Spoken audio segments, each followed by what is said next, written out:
Yes everyone, last lectures में हमने dividends demand से बातों को शुरू किया था। डिमांड से बातों को शुरू करते टाइम सबसे पहले हमने डिजायर को देखा, फिर हमने वांट को देखा, फिर मैंने आपको बताया कि कुछ फैक्टर्स होते हैं जिसकी वजह से डिमांड कम या ज्यादा हो जाती है, उसे हमने बोला फैक्टर अफेक्टिंग डिमांड। अब अगर फैक्टर अफेक्टिंग डिमांड की बात करें तो सबसे पहले प्राइस की वजह से हमारी डिमांड अप डाउन होती है, रिलेटेड कमोडिटी की वजह से हमारी डिमांड जो अप डाउन होती है, विशेष रूप से कॉम्प्लीमेंट्री गुड्स और सब्सटीट्यूट गुड्स जो रहते हैं। तो जैसे कॉम्प्लीमेंट्री गुड्स जो है वो दो तरह के होते हैं, जैसे मैंने आपको बताया था car and petrol. Again substitute goods भी दो तरह के होते हैं, जैसे टी एंड कॉफी, एक की बजाय जो दूसरे यूज करते सकते हैं सब्सटीट्यूट गुड्स होते हैं, जो एक के साथ दूसरे यूज करते हैं वो कॉम्प्लीमेंट्री गुड्स होते हैं। कॉम्प्लीमेंट्री गुड्स की प्राइसेस की वजह से डिमांड जो है वो अफेक्ट करती है। Then we have discussed related to taste and preference, जहां पे हमने दो तरह के इफेक्ट पढ़े थे, बैंड वैगन इफेक्ट और स्नोब इफेक्ट। उसके बाद में हम लोगों ने पढ़ा कंज्यूमर एक्सपेक्टेशन और अदर फैक्टर्स।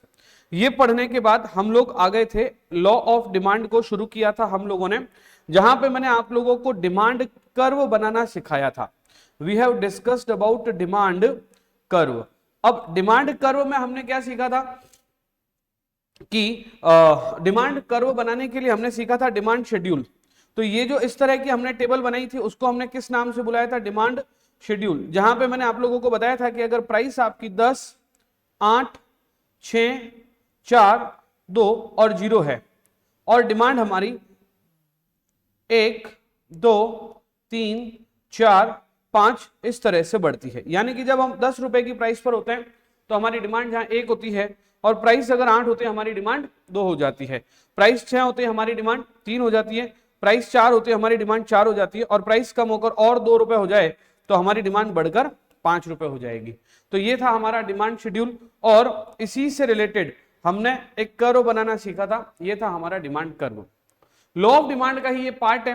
अब बात करें कि लॉ ऑफ डिमांड होता क्या है, तो अल्फ्रेड मार्शल ने कहा था कि अगर सारी बातें अगर समान रहे, if all other things remain constant. All other things remain constant word का मतलब क्या हुआ, जितने भी हमने फैक्टर्स पढ़े, जैसे रिलेटेड गुड्स की प्राइस, कंज्यूमर की एक्सपेक्टेशन, टेस्ट एंड प्रेफरेंस और पॉपुलेशन, इस तरह की चीजें अगर कांस्टेंट रहे तो प्राइस कम होने पर डिमांड बढ़ती है। ये है लॉ ऑफ डिमांड। यहां पर एक वर्ड हमने पढ़ा था सेटेरिस पेरिबस। अब सेटेरिस पेरिबस वर्ड का क्या मतलब होता है, सेटेरिस पेरिबस का मतलब होता है all other things remain constant.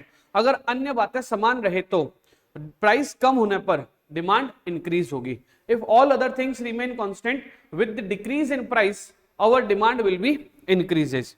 यहां पर हमने देखा था डिमांड शेड्यूल भी देखा था, डिमांड कर्व भी हम देख चुके हैं, ठीक है।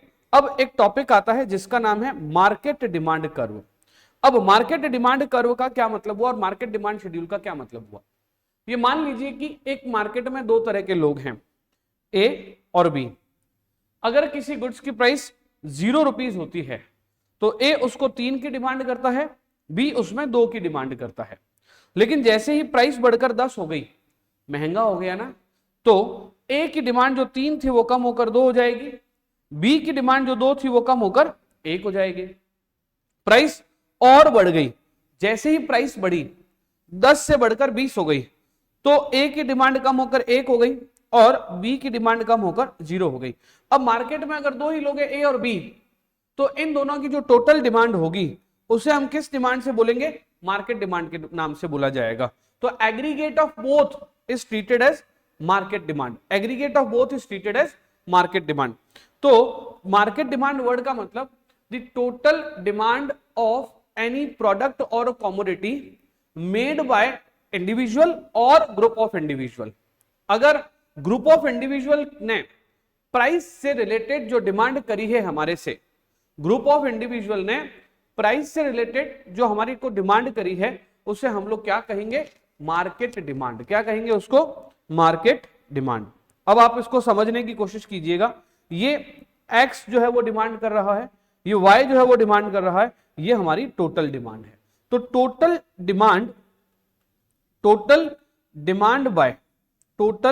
Demand by various individual, I am repeating my words, total demand by various individual is known as market demand. यानी कि अलग अलग लोगों के द्वारा की जाने वाली टोटल जो डिमांड है उसको हम लोग मार्केट डिमांड बोलेंगे।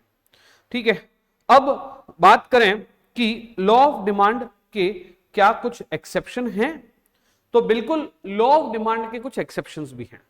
अभी तक हमने लॉ ऑफ डिमांड पढ़ लिया। लॉ ऑफ डिमांड में हमने क्या सीखा, बाकी चीजें अगर कांस्टेंट रहे, बाकी चीजें अगर कांस्टेंट रहे तो प्राइस कम होने पर डिमांड बढ़ेगी। ठीक है, अब बाकी चीजें अगर कांस्टेंट ना रहे, या फिर दूसरी बात मैं कहूं कि प्राइस कम हो रही है लेकिन फिर भी डिमांड नहीं बढ़ रही है, तो वो किसका एग्जाम्पल हो जाएगा, एक्सेप्शन का एग्जाम्पल हो जाएगा। अन्य बातें समान रहने पर भी, अगर अदर थिंग्स रिमेन कांस्टेंट रहने पर भी, अगर प्राइस कम होने पर भी डिमांड ना बढ़े, that is treated as exception. तो exception number 1 conspicuous goods. Exception number 1 क्या हो जाएगा, कॉन्स्पिशियस गुड्स।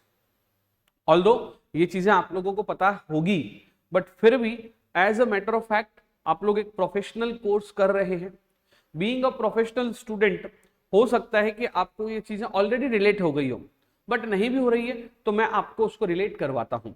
आपके घर में है ना, बहुत सारी चीजें ऐसी होगी जो प्रेस्टीज वैल्यू वाली खरीदनी पड़ रही है। सपोज करो कि कोई कहे टीवी नहीं है घर पे, कितना बुरा लगता है।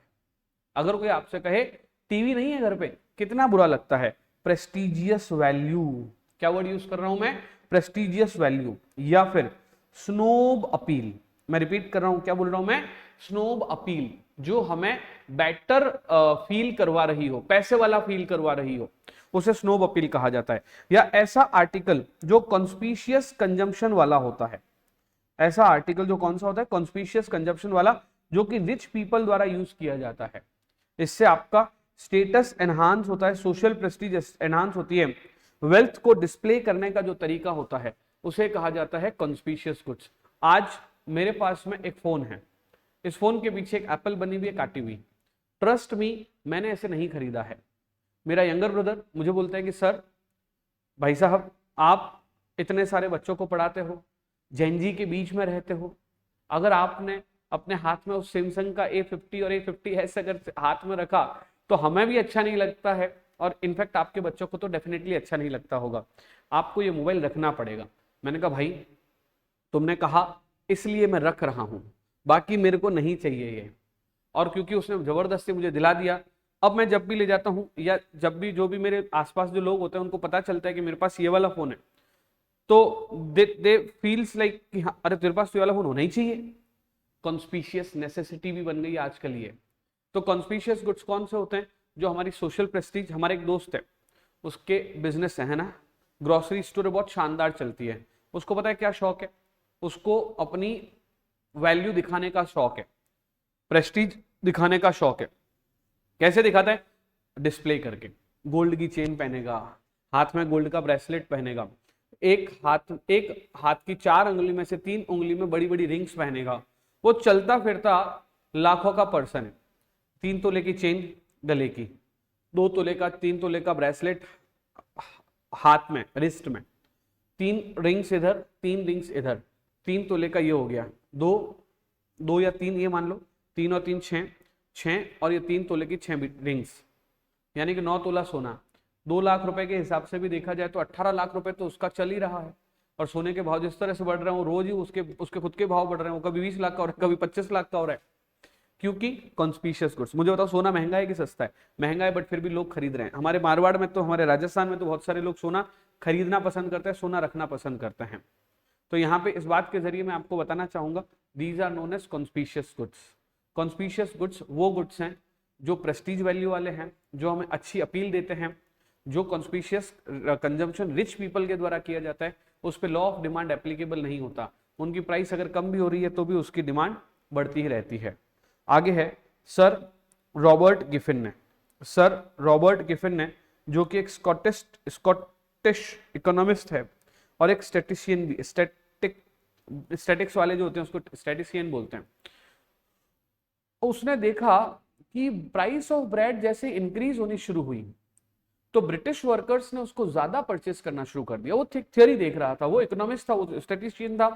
तो वो प्रोफेसर रॉबर्ट गिफिन ने देखा कि जैसे ही प्राइस ऑफ ब्रेड इंक्रीज हुई, ब्रिटिश वर्कर ने इसको ज्यादा यूज करना शुरू कर दिया, तो उसने कहा यार लॉ ऑफ डिमांड का उल्टा हो रहा है, लॉ ऑफ डिमांड को बोलता है कि प्राइस कम होने पर डिमांड बढ़नी चाहिए, लेकिन ये तो something against law of demand है। तो उसने सोचा कि क्यों हो रहा है, तो उसने रीजन दिया कि जब प्राइस ज्यादा हुई है ना, तो it caused such a large decline in purchasing power of poor people, right, and they were forced to cut down the consumption of meat और other more expensive food since bread even its price was higher than before, even इसकी price पहले से ज्यादा हो गई थी, was still cheapest food article, मतलब कि महंगा होने के बावजूद भी दूसरों से सस्ता है तो इसलिए लोग इसे ही खरीद रहे हैं। तो ऐसे गुड्स जो कि प्राइस डिमांड रिलेशन को एग्जिबिट नहीं कर पाते हैं, है ना, उसको क्या कहा जाता है, गिफन गुड्स कहा जाता है। जनरली ऐसे गुड्स इंफीरियर होते हैं, इनके कोई क्लोज सब्स्टिट्यूट नहीं होते हैं, वो substantial place of consumer budget को नहीं ऑक्यूपाई कर पाते हैं, इसलिए इनको क्या कहा जाता है, गिफन गुड्स। अब सारे गिफन गुड्स जो होते हैं, वो जरूरी नहीं है, generally those are which are inferior with no close substitute available and which occupy substantial place in consumer budget are called Giffen goods. अब आपको अगर गिफन गुड्स की डेफिनेशन अगर पूछ ली जाए तो आप बता सकते हो, अलग से एक क्वेश्चन बन सकता है गिफन गुड्स का, राइट। तो गिफन गुड्स के लिए क्या बोला इन्होंने बोला generally those goods which are inferior with no close substitute, ऐसे गुड्स जो इंफीरियर हैं और जिनके कोई क्लोज सब्स्टिट्यूट नहीं है, and occupy a substantial place in consumer budget, consumer के बजट में जो सब्सटेंशियल प्लेस रखते हैं उसे गिफन गुड्स कहा गया है। हर गिफन गुड्स इंफीरियर हो ये कोई जरूरी नहीं है, लेकिन जितने भी इंफीरियर गुड्स हैं, है ना, all Giffen goods are inferior, all Giffen goods are inferior but all inferior goods are not Giffen goods. इसके ऊपर क्वेश्चन बन सकता है, right. All Giffen goods are inferior goods but all inferior goods are not Giffen goods. जैसे Giffen goods का example है बाजरा, low quality of rice, wheat, है ना, तो ये सब गिफन गुड्स के एग्जांपल है और ये इंफीरियर भी है, राइट। तो इसीलिए वर्ड क्या यूज किया है, सारे इंफीरियर गुड्स गिफन हो ये कोई जरूरी नहीं है, लेकिन जो गिफन गुड्स है वो इंफीरियर तो है ही है, ठीक है। अब आगे इन्होंने कहा कॉन्स्पिशियस नेसेसिटी। नाउ आपसे पूछा जाए कि what is meaning of conspicuous necessity, अरे यार इसको हटा दे, है ना, इतने देर तक सरकाऊंगा। अब इन्होंने बोला कि कॉन्स्पिशियस नेसेसिटी, अब अगर कॉन्स्पिशियस नेसेसिटी की बात करें तो इसका मतलब क्या हुआ, जैसे आपके घर टीवी है, फ्रिज है, कूलर है, ठीक है, पहले ये कोई रोटी कपड़ा मकान में तो नहीं आता था, लेकिन फिर भी आज की तारीख में ये नेसेसिटी वाली चीजें हो गई है। जैसे रोटी कपड़ा मकान होता है भाई साहब, ऐसे सारे गुड्स जो कि अब हमारे घर पे होना जरूरी है, उन्हें किस नाम से जाना गया है, कॉन्स्पिशियस नेसेसिटी के नाम से जाना गया है। जैसे prices of television set, refrigerator, air conditioner, ये कंटिन्यूअसली राइज कर रहे हैं। आज से कुछ हमारे घर पे बीपीएल का टीवी था, वो बड़ा वाला चौड़ा वाला 7000 का लिया था, अभी आज की तारीख में जो हमारे घर पे टीवी है वो एलईडी वाला 70,000 का है। 7 से 70,000 टीवी के रेट हो गए, पर फिर भी लाए हम लोग, ऑल्दो 50 वाली भी ला सकते थे, 40 वाली भी ला सकते थे, बट हमने हायर प्राइस वाला लिया, तो क्योंकि हमारी वो कॉन्स्पिशियस नेसेसिटी हो गई। तो इन्होंने बोला कि इनकी जो डिमांड है वो कंटिन्यूअसली राइज हो रही है, इनकी डिमांड क्या हो रही है, कंटिन्यूअसली बढ़ रही है।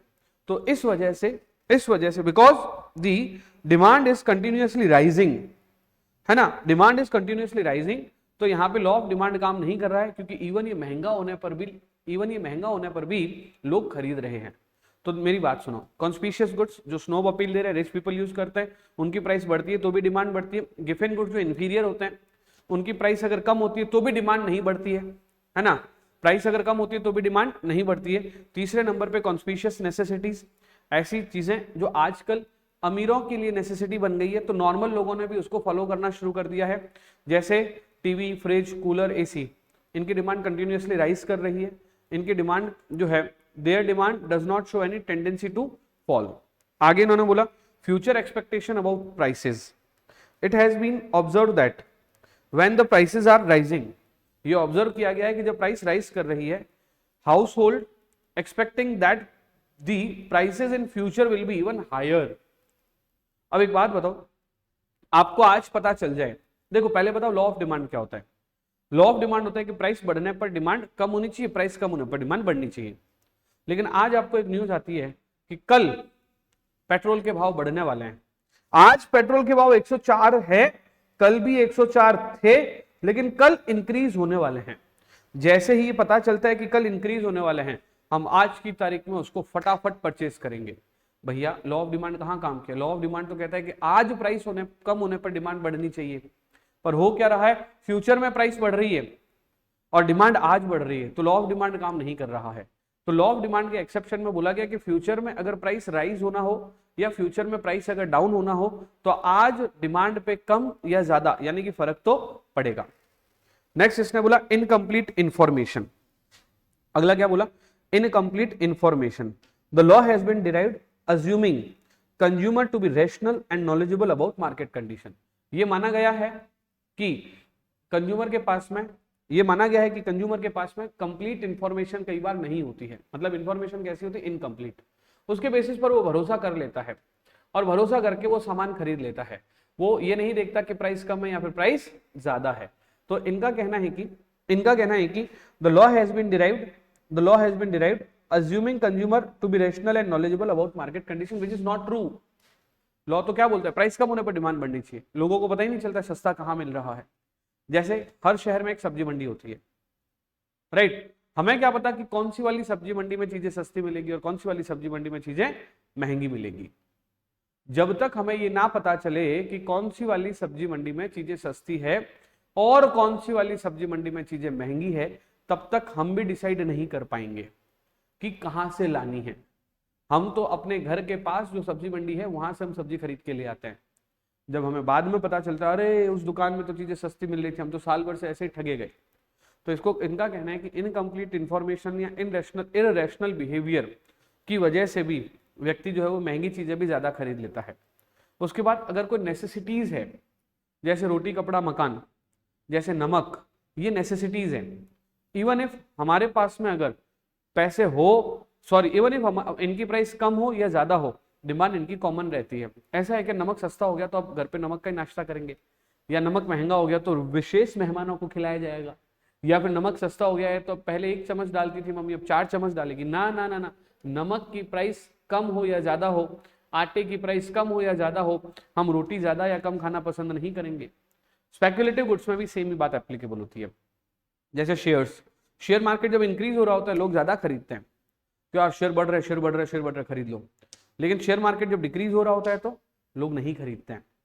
तो शेयर मार्केट जब बढ़ रहा होता है तो लोग उनकी डिमांड ज्यादा करते हैं। शेयर मार्केट जब घट रहा होता है तो लोग अपने शेयर बाहर निकालते हैं। यानी कि शेयर बाजार में कई बार लॉ ऑफ डिमांड का उल्टा भी काम होता है। क्लियर है?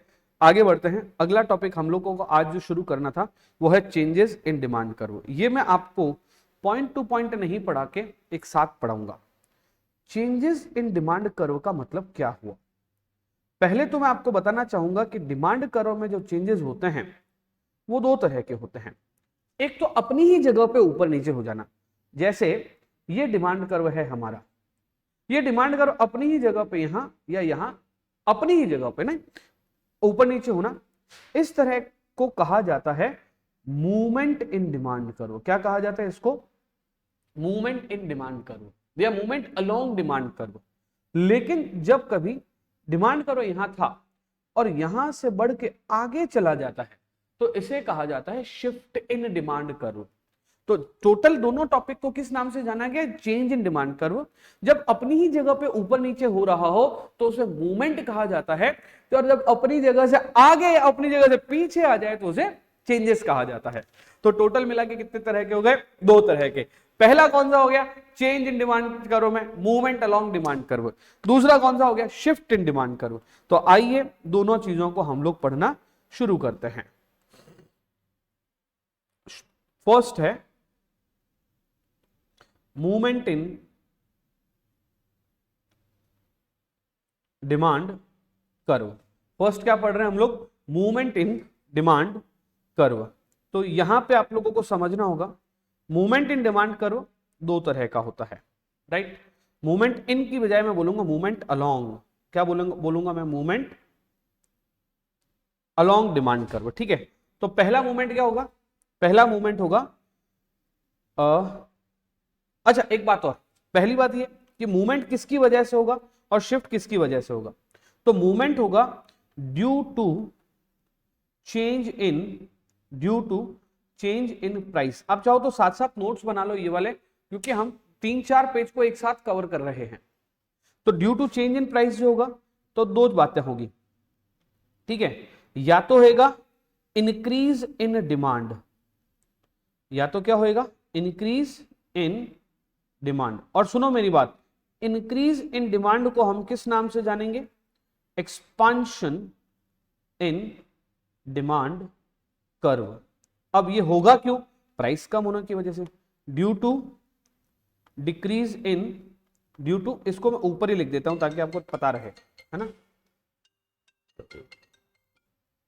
तो क्या बोला, ये इंक्रीज जो होगा ये क्यों होगा, ड्यू टू, समझना, due to decrease in price, ठीक है। अगर मैं बात करूं किसकी, डिक्रीज इन डिमांड की, मैं किसकी बात करूं अगर, डिक्रीज इन डिमांड की, है ना। तो डिक्रीज इन डिमांड क्यों होगा, due to increase in price. तो भाई साहब इंक्रीज इन प्राइस की वजह से क्या होगा, है ना, इंक्रीज इन प्राइस की वजह से क्या होगा, decrease in demand, decrease in demand. और इसको दूसरे शब्दों में किस नाम से जानेंगे, कॉन्ट्रैक्शन इन डिमांड कर्व। किस नाम से जानेंगे इनको, कॉन्ट्रैक्शन इन डिमांड, ठीक है।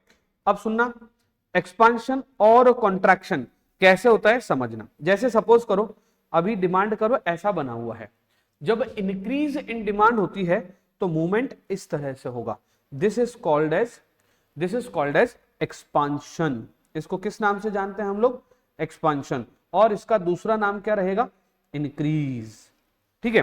लेकिन अगर कॉन्ट्रैक्शन हो रहा है तो कॉन्ट्रैक्शन कैसे होगा, जैसे सपोज ऐसा है तो इस तरह से, इसको किस नाम से जाना जाएगा, कॉन्ट्रैक्शन।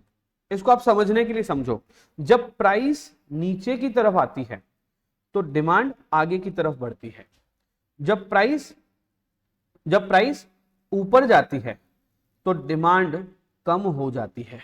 तो एक में हो रहा है एक्सपांशन, एक में हो रहा है कॉन्ट्रैक्शन। एक में तो क्या हो रहा है, एक्सपांशन, एक में क्या हो रहा है, कॉन्ट्रैक्शन। तो दो तरह की बातें हो गई कि मूवमेंट अलोंग डिमांड कर्व जो है वो चेंज इन प्राइस की वजह से होगा। मूवमेंट अलोंग डिमांड कर्व जो है वो चेंज इन प्राइस की वजह से होगा।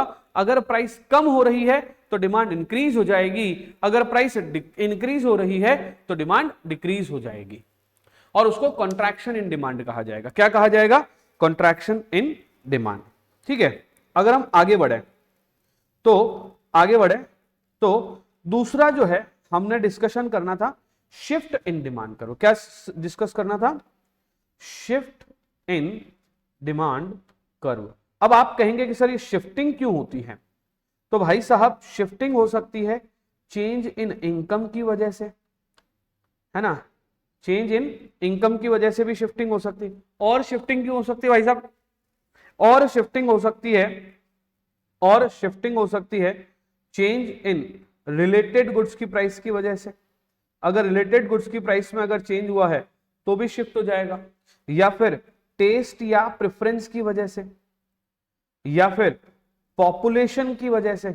भाई साहब ये जो शिफ्ट हो रहा है ना डिमांड कर्व में, ये जो डिमांड कर्व में शिफ्ट हो रहा है ना, ये इनकम की वजह से होता है, गुड्स की रिलेटेड गुड्स की वजह से होता है, टेस्ट एंड प्रेफरेंस की वजह से होता है, पॉपुलेशन की वजह से होता है, और इसको क्या कहा जाता है, शिफ्ट इन डिमांड कर्व। अब आप समझो शिफ्ट की वजह से अगर डिमांड कर्व राइटवर्ड शिफ्ट हो रहा है मतलब इंक्रीज इन डिमांड है, तो समझना इसको मैं दो पार्ट में डिवाइड कर देता हूं, ठीक है। आप अपने नोट्स को अकॉर्डिंगली सेट कर देना। अगर इंक्रीज इन डिमांड कहूं मैं, क्या कहूं मैं, इंक्रीज इन डिमांड, और दूसरे नंबर पे मैं कहता हूं डिक्रीज इन डिमांड, तो या तो मैं कहूंगा इंक्रीज इन डिमांड या तो मैं कहूंगा डिक्रीज इन डिमांड। अब अगर इंक्रीज इन डिमांड कहूं कि इंक्रीज इन डिमांड कब होता है भाई साहब, तो इंक्रीज इन डिमांड होता है जब इनकम इंक्रीज हो जाए, जब रिलेटेड गुड्स की प्राइस में चेंज हो जाए, पॉपुलेशन बढ़ जाए तो डिमांड में इंक्रीज होगा। इसकी वजह से जो शिफ्ट होएगा वो होएगा राइटवर्ड शिफ्ट। कौन सा शिफ्ट होएगा? Rightward shift. यानी कि अगर मान लीजिए ओ एक्स एक्सिस है और ये ओ वाई एक्सिस है, this is O X axis and this is O Y axis, तो ओ एक्स एक्सिस और ओ वाई एक्सिस में अगर ये डिमांड कर्व डी डी बना हुआ है तो ध्यान रखना आगे ये क्या हो जाएगा? D1 D1। ठीक उसी तरह से अगर डिक्रीज इन डिमांड की बात करें तो उसे कहा जाएगा लेफ्टवर्ड शिफ्ट। क्या कहा जाएगा? Leftward shift. ठीक है, तो लेफ्टवर्ड शिफ्ट में क्या हो जाता है? लेफ्टवर्ड शिफ्ट में क्या हो जाता है, समझना बात को। ठीक है, लेफ्टवर्ड शिफ्ट में जैसे सपोज करो कि अभी ये डिमांड करो बना हुआ है डी डी, तो ये अंदर शिफ्ट हो जाएगा, ये D1 हो जाएगा। ये इसको हम लोग किस नाम से जान रहे हैं? Increase in demand. इसको हम किस नाम से जान रहे हैं? Decrease in demand. बात का मतलब क्या हुआ? अपनी जगह से आगे जाना या पीछे जाना, ये होता है शिफ्ट इन डिमांड कर्व। और इसकी जो वजह होती है ये अदर देन प्राइस होती है। तो ध्यान रखना रीजन क्या होगा? Other than prices. In case अगर आप नहीं लिख पाए हैं तो आई रिक्वेस्ट यू कि अभी ही पहले हाथों हाथ ही बना दीजिए इसको। ये देखिए मैंने अपनी नोटबुक में आप ऐसा बनाया है मैंने। ठीक है, आप इसको शिफ्ट टिल्ड करके और बनाना शुरू कर दीजिए। पहले मैं आपको ये खोल के बता देता हूं, ठीक है, उसके बाद में साइड वाला भी खोल के बता दूंगा। Take your time of 2 minute and then I will come back.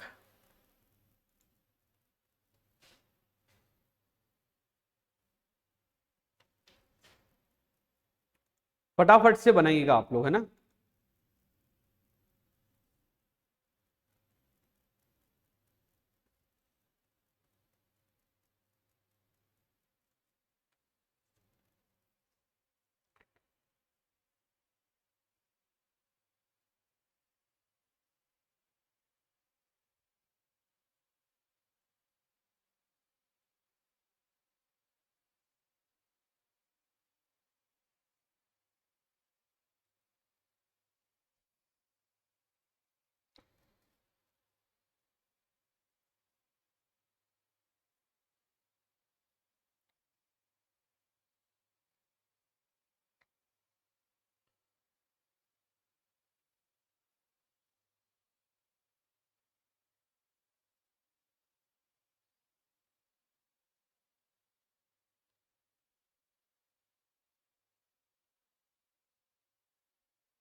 Hope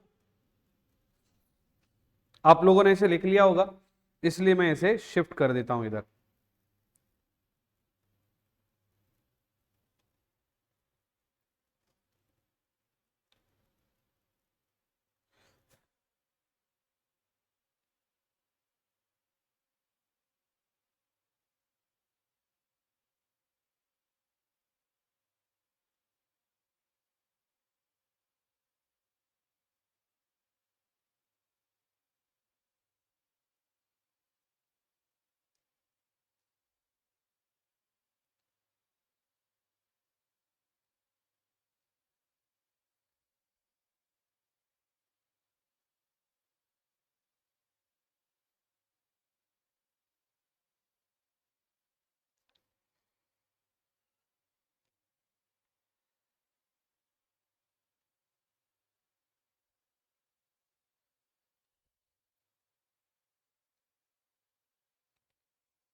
hope आप लोगों ने लिख लिया होगा।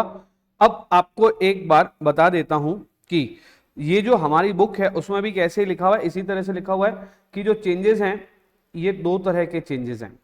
पहला मूवमेंट अलोंग डिमांड कर्व, दूसरा शिफ्ट इन डिमांड कर्व। जब कभी प्राइसेस की वजह से जब चेंज आता है तो उसे मूवमेंट अलोंग डिमांड कर्व कहा जाता है, और जब कभी अदर फैक्टर की वजह से चेंजेस आते हैं तो उसे शिफ्ट इन डिमांड कर्व कहा जाता है।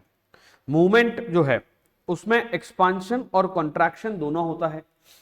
एक्सपांशन और कॉन्ट्रैक्शन क्या होता है, जैसे ये अगर डिमांड कर्व इस तरह से जाए आगे तो उसे एक्सपांशन कहा जाता है, इस तरह से आगे जाए तो उसे कॉन्ट्रैक्शन कहा जाता है। दूसरी तरह की डिमांड को इन्होंने increase and decrease in demand कहा है। इंक्रीज और डिक्रीज में डिमांड कर्व जो है राइटवर्ड शिफ्ट हो रहा है तो उसे इंक्रीज कहेंगे, लेफ्टवर्ड शिफ्ट हो रहा है तो उसे डिक्रीज कहेंगे। यहां तक का आज हमने डिमांड टॉपिक किया कंप्लीट। कल के लेक्चर में हम लोग इलास्टिसिटी ऑफ डिमांड के साथ अपनी बातों को आगे शुरू करेंगे। Thank you so much, see you tomorrow, bye bye.